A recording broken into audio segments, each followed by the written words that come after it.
Orange Democratic Movement, party leader, Raila Odinga, has responded to President William Ruto's move to suspend IEBC Vice Chairperson, Juliana Cherera, and 3 other commissioners. Speaking during a meeting with Nairobi grassroots leaders in Nairobi on Friday, December 2, Raila described the suspension as dictatorial and a conspiracy to rig the 2027 general election. He reiterated that Azimio coalition would not sit back and allow the government to remove the 4 commissioners from office. In addition, the former Prime Minister maintained that he would lead his supporters in public consultations forum beginning December 7 at the historical Kamukunji grounds. He also revealed plans to hold a rally at the above-mentioned venue parallel to the National Jamhuri Day celebrations on December 12. Here is what Raila had to say. Azimio! Azimio! Azimio! Asanteni sana. Asanteni sana sana. Mimi nina furaha kuona nyuso zenu. Sasa kwanza mimi nataka kwanza kusema pole sana kwa walemavu. Yule jamaa ameongea sana sana tena na hasira mingi. Mimi najua yale ambayo ulisema lazima iwe kiko ndani yake. Panapo nini? Panapo moshi? Ndio.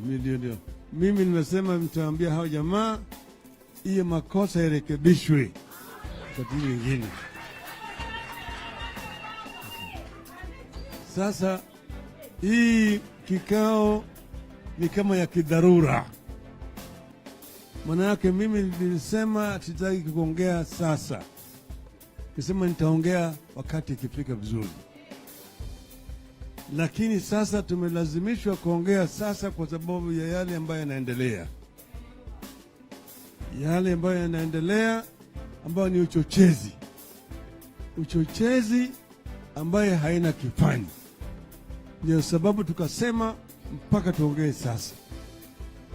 Nyinyi nyote mnajua tarehe 15 mwezi wa 8 yale sarakasi ilifanyika kule Bomas of Kenya. Wakati wa Kenya wanasubiri matokeo, Chebukati alikuwa ametoroka. Anasema ati ameenda kulala nyumbani kwake. Amekaa huko, wale wa commissioner wengine wanamsubiri, haonekani. Sasa ambaye anakuja anasema wale watu ya kwamba ana matokeo. Wale jamaa wanashangaa, matokeo umepata wapi na ulikuwa umetoroka umeenda nyumbani? Ati afisa yangu tayari amefanya hesabu na mimi niko na hesabu nataka kwenda kutangaza. Ilikuwa sasa siku 2 mfululizo walikuwa wamefunga ile televisheni, ilikuwa haionyeshi chochote. Hapo walikuwa wanakoroga mambo. Alafu sasa wale wakamwambia pata tuketi chini utuonyeshe vile wewe umefikia hiyo matokeo tukubaliane. Kataa, akasema pana. Mimi nitaenda kutangaza. Ndio wale jamaa wakasema hatuwezi kukwenda na wewe kama sisi hatujaona vile hii wewe umefikia katika hiyo matokeo. Na wakatoroka kutoka pale wakakaja kule Serena wakaongea na waandishi wa habari. Sivyo? Sasa wakaongea na waandishi wa habari wakasema yale ambayo bwana Chebukati anatangaza sisi kama wanachama wa tume ya uchaguzi hatumo ndani yake. Lakini Chebukati akaendelea namna hiyo, akilinda pale na askari, akatangaza yale. Alikuwa ni yeye na wale vibaraka yake wawili by commissioners, ambaye vile vile waliogopa kwenda na wewe kwenye jukwaa. Alikwenda peke yake. Akaenda peke yake na katoa ile matangazo peke yake. Sasa tume ya uchaguzi iko na wanachama 7. Wanachama 7, 4 miongoni ya 7 ndio majority. Walisema ya kwamba wao hawakatai yale matokeo Chebukati yalitangaza. Sasa jamaa wakaendelea. Alafu sisi tukasema hatukubali, lakini tukakaa kimya. Tukasema tukaenda mahakamani, tukakaa pale, kuna mahakama, tukatoa ushahidi ambayo ulimwengu yote iliona, ushahidi ambayo ilitoka moja kwa moja katika ile portal ya IBC. Wakaangalia, hata wale majaji wakati hilo walipoona yale mashahidi walishangaa, lakini baadaye wale majaji vile vile walitishwa. Alafu baadaye wakatoa sasa ile uamuzi ambaye hata kila mtu anajua hiyo uamuzi hairidhishi. Tukasema sisi hatukubaliana na hiyo uamuzi, lakini tunaheshimu kwa sababu ni demokrasia, na tukasema tutaongea baadaye. Tulikuwa tumesema tutangoja tupatia serikali hii ya bandia siku 100. Siku 100 wafanye yale ambayo walikuwa wanataka, waliahidi wa Kenya watafanya. Kwa hivyo sisi tulipanga kuongea tarehe 15 mwezi wa Januari.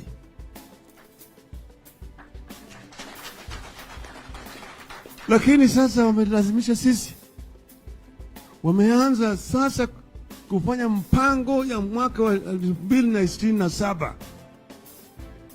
Wameanza sasa kwa kwanza kufanya njama ya kutoa wale 4 ambao walisimamia uhaki, ati mpaka hao watolewe.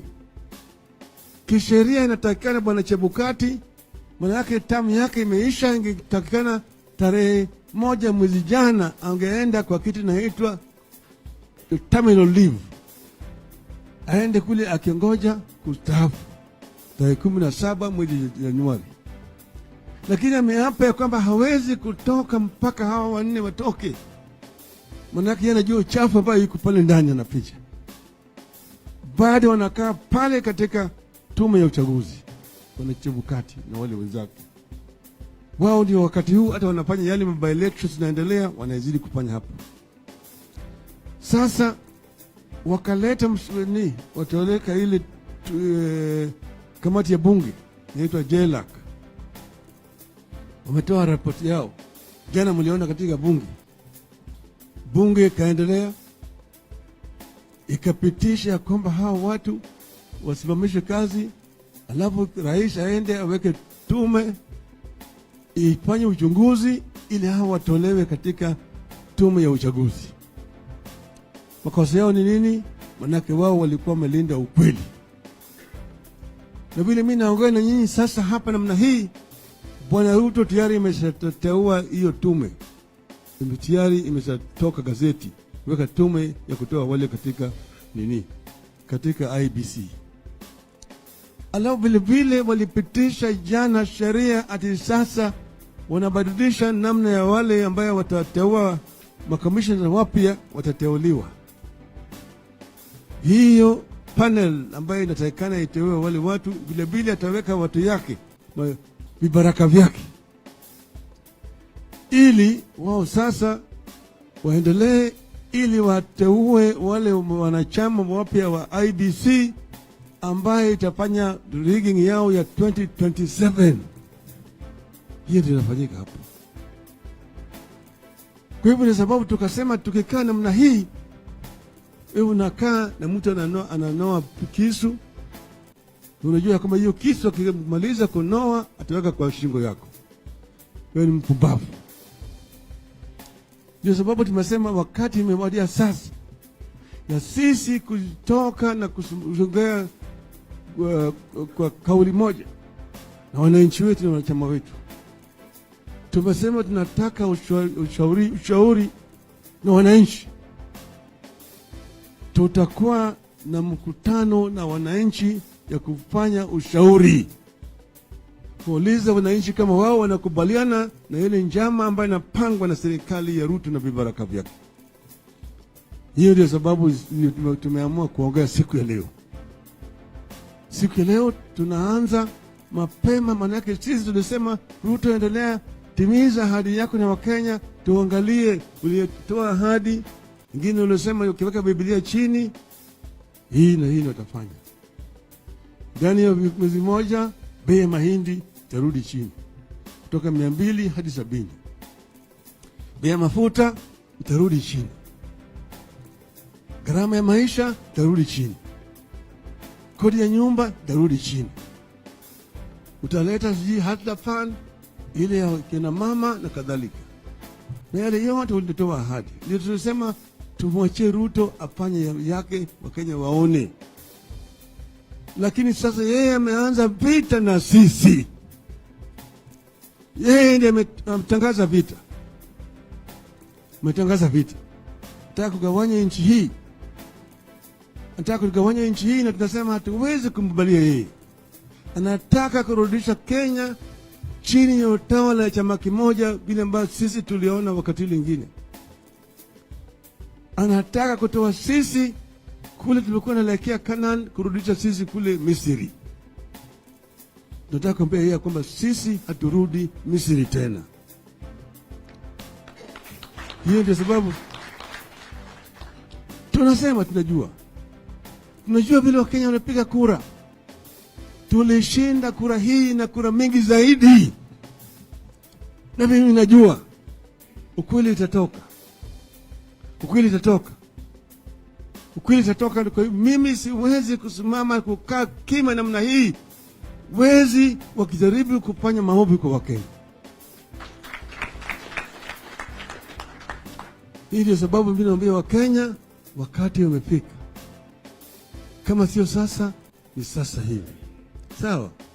Hiyo ndio sababu mimi kuna hapa na statement nataka kusoma sasa.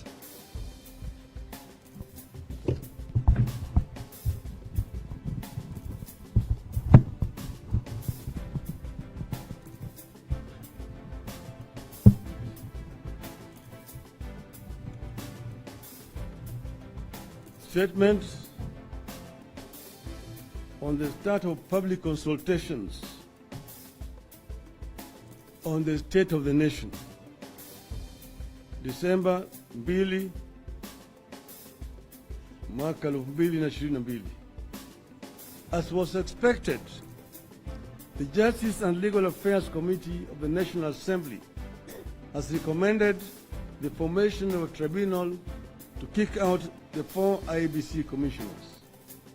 And as we are talking here, already the commission of the tribunal has already been set up.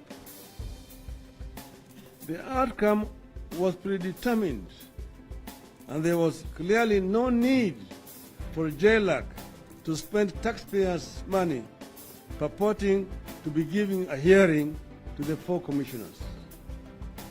You have said before, and we will say it again, the tribulations of the commissioners are not about 2022 elections. This is about 2027 elections. That is why it is not Wafula Chebukati facing JLAC, despite being indicted by the Supreme Court. The 4 are being forced out because William Ruto and the Uda administration want a clean slate at the IEBC and fill it with his stooges and henchmen for the 2027 elections. Mr. Ruto wants to rig the 2027 elections in 2022. The Uda is on the campaign trail for the 2027 elections in 2022. If that is what the administration has decided to prioritize, we are ready to join them down that path. As a mere party, our concern and fear is that we have been here before.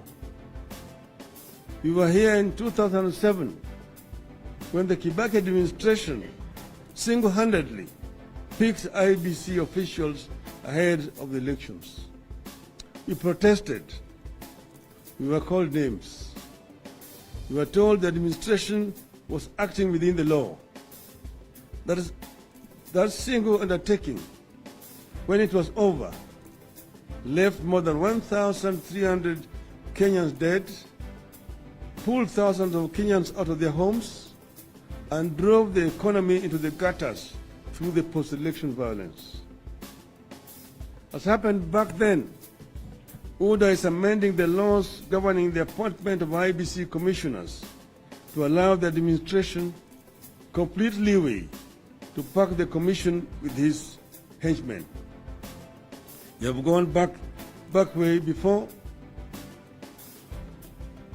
We have gone back that way before the IPPG deal that allowed the government and opposition specific numbers at the commission. As a new party, we wish to underscore that Ruto has taken a machete to hack the pieces and mutilate the 2010 constitution, which he did not support, with the leader of the red flag. We are witnessing the emergence of a darker form of dictatorship than what we witnessed under KANU. We in Azimio are here to let Kenyans know that with the benefit of history, we are going to protest and resist much more strongly than we did in 2007, because we now know just how wrong this can go if we do not stop it now. So we appeal to Kenyans to get us right and clear. This is not about the 4 commissioners. This is about the 2027 elections that could go terribly wrong if we let the Ruto administration get away with the fires they are lighting. This is about resisting the capture and emasculation of key institutions that need their independence to stand up for the country when need be. We need to jealously preserve and protect the independence of our institutions. In 2020, we witnessed strong and independent US institutions stand up to protect integrity of elections and preserve democracy despite extreme pressure by a section of the executive. That is what we need here.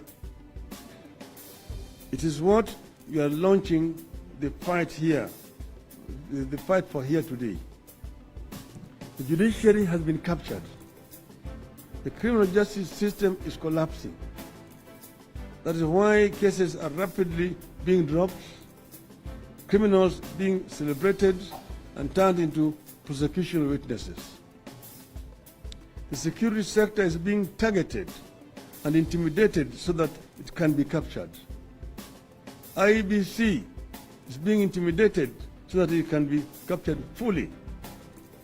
Parliament is half gone through bribery and blackmail.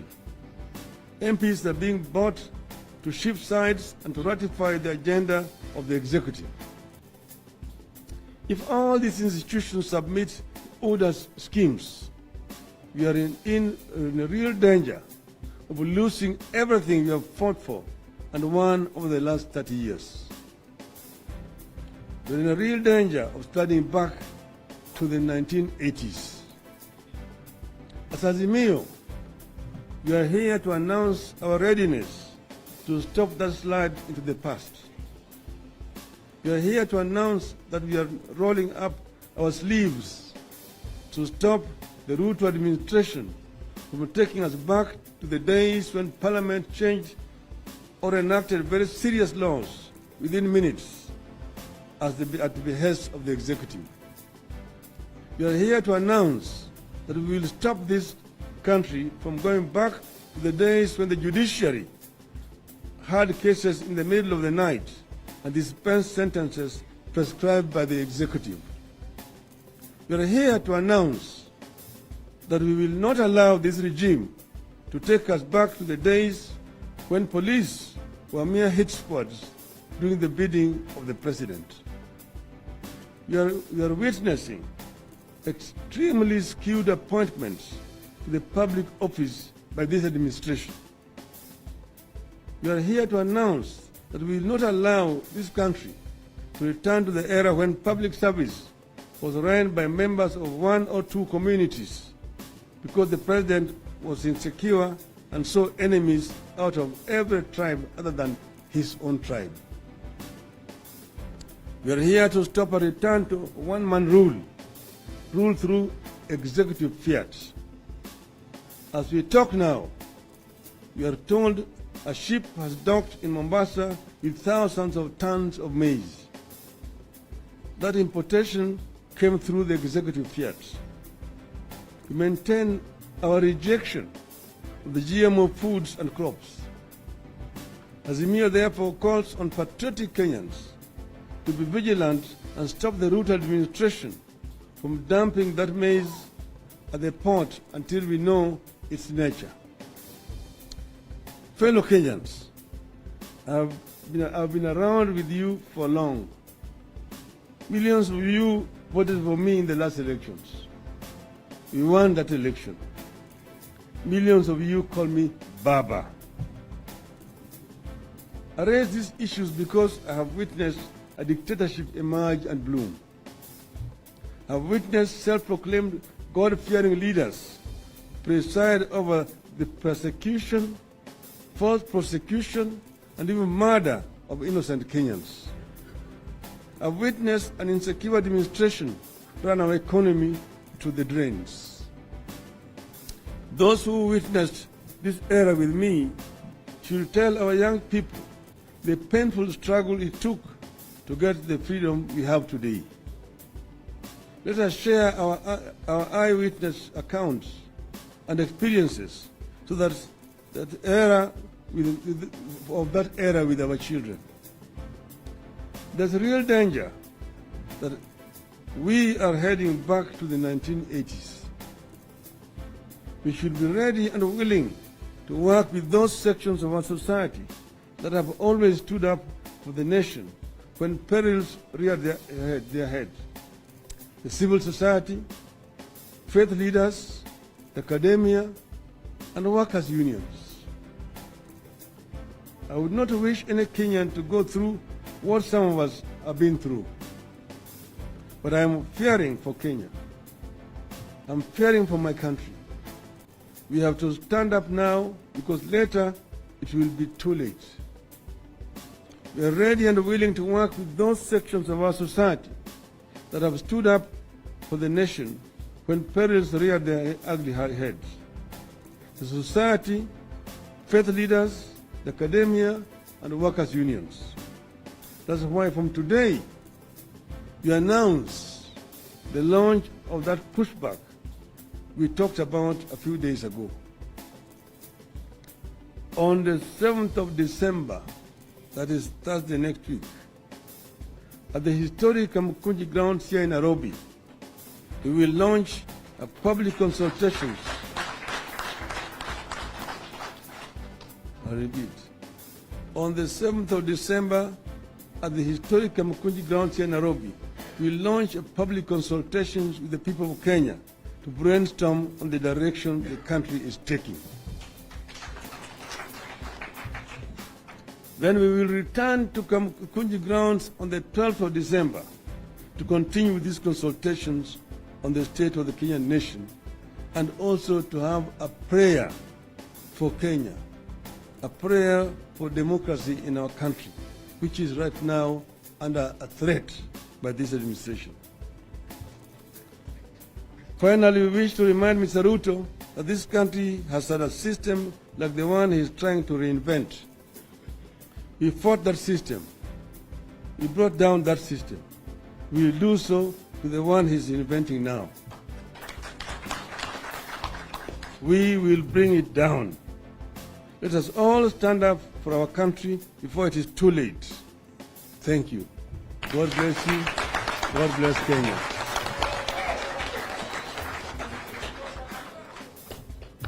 End of the statement. Azimio. Azimio. Azimio. Azimio. Asanteni sana. Asante sana. Mtaomba mketi kidogo.